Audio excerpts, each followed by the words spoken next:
જોઈએ આપણે discharge over a rectangular notch. It means લંબચોરસ નોચ પરથી discharge. In previous lecture V already discuss the advantages and disadvantages of rectangular and triangular notch and difference between rectangular and triangular notch. લંબચોરસ અને વી notch વચ્ચેનો તફાવત આપણે જોયો હતો. હવે લંબચોરસ નોચ જે છે તેની અંદર ડિસ્ચાર્જનું ઇક્વેશન શું આવે, કઈ રીતે આપણે એને ડિરાઈવ કરી શકીએ એ આપણે આજે જોવાનું છે, રાઈટ. તો ડિસ્ચાર્જ ઓવર એ રેક્ટેન્ગ્યુલર નોચ માટે આપણે એક ટેન્ક લીધી છે જેની અંદર આ એક સ્ટ્રીપ દેખાય છે તમને, જે રેક્ટેન્ગ્યુલર છે એટલે કે લંબચોરસ છે, રાઈટ. તો એ રેક્ટેન્ગ્યુલર સ્ટ્રીપ છે તેની હાઇટ કન્સિડર કરવામાં આવી છે ડેલ એચ. હવે મેં તમને કીધું હતું આગળ કે સ્મોલ એચ અને ડેલ એચ ક્યારે લેવામાં આવે, જ્યારે ડેલ લગાવવામાં આવે ઇટ મીન્સ જે એરિયા છે એ એકદમ સ્મોલ છે, નિગ્લેજેબલ એરિયા છે, રાઈટ. એટલા માટે આપણે અહીંયા શું લેતા છે, ડેલ એચ લેતા છે. ટેન્કની જે ફૂલ હાઇટ છે, જ્યાં સુધી પાણી ફૂલ બતાવ્યું છે તમને અહીંયા ગ્રીન લાઇનની અંદર ડોટેડ લાઇન, ત્યાંથી લઈને ક્રેસ્ટ સુધીનું ડિસ્ટન્સ એ તમારું કેપિટલ એચ છે. જ્યારે પાણીના લેવલથી સ્ટ્રીપ સુધીનું અંતર કેટલું છે, distance small H. So small H is equal to distance between the water level to strip, બરાબર. અને capital H is distance between water level to crest, right. અહીંયા લખ્યું છે થીન વોટર સ્ટ્રીપ. હવે ક્રેસ્ટ એટલે શું? ક્રેસ્ટ એટલે મેં તમને આગળ કીધું હતું એ પ્રમાણે કે વોટર ટેન્કની અંદર જે નોચ આપ્યું હોય તો એના ઉપરથી પાણી ફ્લો થાય છે, બહાર તરફ ધકેલાય છે. તો એ જે પોઈન્ટ છે તેને કહેવામાં આવે છે ક્રેસ્ટ. અહીંયા તમને બતાવ્યું છે. હવે આ નોચ જે છે એ અહીંયા તમને ટ્રાયેંગલ બતાવી છે, બટ આપણે લઈ લઈએ ઇનકેસ અહીંયા રેક્ટેન્ગ્યુલર નોચ છે. તો આ રેક્ટેન્ગ્યુલર નોચ હશે અને આ એનો પોઈન્ટ જે છે હાઈએસ્ટ પોઈન્ટ એને કહેવામાં આવશે ક્રેસ્ટ. હવે જોઈએ આપણે લંબચોરસ નોચ ઉપરથી ડિસ્ચાર્જ કેવી રીતે શોધી શકાય, રાઈટ. તો આપણને ઓલરેડી ખબર જ છે કે ડિસ્ચાર્જનું ઇક્વેશન શું આવશે ઓલવેઝ, તો ક્યુ ઇઝ ઇક્વલ્સ ટુ એવી આવે. બટ આપણે હાઇડ્રોલિક કોએફિશિયન્ટ શીખી ગયા ત્યારબાદ ડિસ્ચાર્જ માટે એક આપણે હાઇડ્રોલિક કોએફિશિયન્ટ એડ કરતા હતા, તે હતો તમારો CD into A V. Coefficient of discharge CD આપણે એડ કરતા હતા થિયોરિટિકલ માટે, રાઈટ. તો અહીંયા સ્ટ્રીપ પાસે આપણે ડિસ્ચાર્જ શોધવું હોય ઇટ મીન્સ જે લંબચોરસ નોચ આપી છે તમને, તો એ સ્ટ્રીપ પાસેથી આપણે ડિસ્ચાર્જ ફાઇન્ડ આઉટ કરવું હોય તો ઇક્વેશન ડી ક્યુ આવશે always. D Q is equal two coefficient of discharge first લખવાનું આપણે, મલ્ટીપ્લાય બાય એરિયા થશે અને મલ્ટીપ્લાય બાય એનો થિયોરિટિકલ વેલોસિટી. હવે એરિયા એટલે કે ક્ષેત્રફળ અને થિયોરિટિકલ અહીંયા હું TH શોર્ટ ફોર્મમાં લખું છું, થિયોરિટિકલ વેલોસિટી એટલે કે સૈદ્ધાંતિક વેગ. ઇક્વેશન લખીએ તો CD ઇન્ટુ ક્ષેત્રફળ મલ્ટીપ્લાય બાય સૈદ્ધાંતિક વેગ, રાઈટ.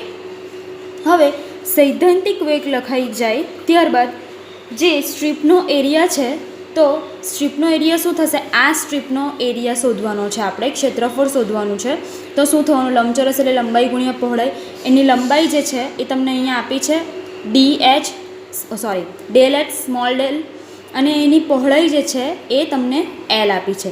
તો ઇક્વેશન શું આવશે, એરિયાનું L multiply by del H multiply by સૈદ્ધાંતિક વેગ. હવે હાઇડ્રોલિક કોએફિશિયન્ટ છે, હાઇડ્રોકાઇનેમેટિક્સ છે, એની અંદર ઓલરેડી આપણે ડિસ્કસ કર્યું છે કે સૈદ્ધાંતિક વેગ ઓલવેઝ આવશે સ્ક્વેર રૂટ ઓફ 2gh. આપણે આવું કંઈક લખતા હતા કે v is equal two square root of 2gh, right. તો એ જ તમારો થિયોરિટિકલ વેગ થયો સ્ક્વેર રૂટ ઓફ 2gh. સો અહીંયા ડેલ ક્યુની ઇક્વેશન શું થશે, del Q is equal to CD coefficient of discharge multiply by capital L multiply by del H multiply by square root of 2g into H, right. હવે આપણે સ્ટ્રીપનો જે discharge છે એનું equation તો શોધી લીધું, બટ આપણે હવે ક્રેસ્ટ પાસે એટલે કે ફૂલ ટેન્કની અંદર આપણને કેટલો ડિસ્ચાર્જ મળે છે એ જોવાનું છે. તો એના માટે આપણે ઇન્ટિગ્રેશન કરશું, ઇન્ટિગ્રેશનની એક લિમિટેશન્સ મૂકશું, રાઈટ. સો ઇન્ટિગ્રેશનની લિમિટ મૂકવા માટે ફૂલ હાઇટ લેવાની છે આપણે, રાઈટ. તો 0થી આપણે કન્સિડર કરીએ તો અહીંયા ક્યુ લખી દઉં મેં 0 to capital H, CD multiply by L multiply by del H multiply by square root of 2g into H. તો આ તમે એક લિમિટેશન્સ મૂકી દીધી બંને તરફ. જો હું આ તરફ પણ મૂકું ઇન્ટિગ્રેશન તો એનો ક્યુ આન્સર મળશે ઓલવેઝ, રાઈટ. તો હવે આપણે જે વસ્તુની ઇન્ટિગ્રેશન કરવાનું છે, ઇટ મીન્સ ઇન્ટિગ્રેશન કોનું થશે? સીડી તો કોન્સ્ટન્ટ છે, એલ પણ તમને લેન્થ આપી જ હશે, જીની વેલ્યુ પણ ઓલરેડી આપણી પાસે છે જ. સો એચની હાઇટ અને ડેલ એચ આપણે ઇન્ટિગ્રેશન કરવાનું છે, રાઈટ. તો ક્યુ ઇઝ ઇક્વલ ટુ કોન્સ્ટન્ટને બહાર કાઢતા CD multiply by L multiply by square root of twice G. So integration અહીંયા કોનું થશે? એચ આપ્યો છે, રાઈટ. તો square root of H into del H થવાનું છે, રાઈટ. સો હવે જોઈએ integration CD into L into square root of 2g. હવે અહીંયા એચ સ્ક્વેર રૂટમાં છે, ઇટ મીન્સ એની કેટલી પાવર થવાની છે? 1/2 પાવર, રાઈટ. તો અહીંયા આપણે પાવરની અંદર એને ડિફાઇન કરીએ 1/2 ઇન્ટુ ડેલ એચ. કોઈ પણ વેલ્યુની અંદર, કોઈ પણ ડિજિટની અંદર એની પાવર હાફ હોય, it means A square root બનવાનું છે, બરાબર, જે આપણે મેથ્સમાં જોયું જ હતું, L into square root of 2gh. Now H અને ઝીરોની વેલ્યુ આપણે પુટ કરીએ અંદર, રાઈટ. સો વેલ્યુ શું થશે?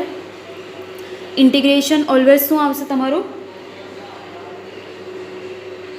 એચની જગ્યાએ આપણે કેપિટલ એચ મૂકશું, તો capital H 1/2 plus 1 whole divided by 1/2 plus 1. આપણે ઓલવેઝ આ રીતે વેલ્યુ પુટ કરતા છે, રાઈટ.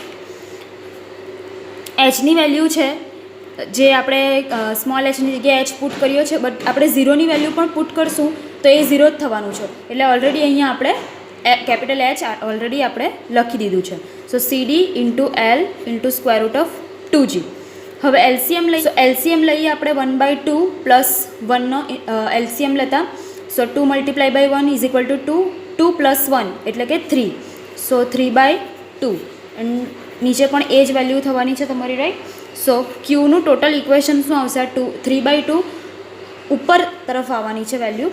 સો છેદનો છેદ અંશમાં જતાં ઇક્વેશન શું બનશે? 2/3 CD into L into 2g into H raise to 3/2. So લંબચોરસ નોચની અંદર, એટલે કે રેક્ટેન્ગ્યુલર નોચની અંદર ડિસ્ચાર્જનું ઇક્વેશન આવશે 2/3 CD into twice square root of 2g into L into H raise to 3/2. Very most important theory in this chapter. આ ચેપ્ટરની most important theory છે. અને પછી આપણે ટ્રાયેંગ્યુલર નોચ જોશું. ઓકે.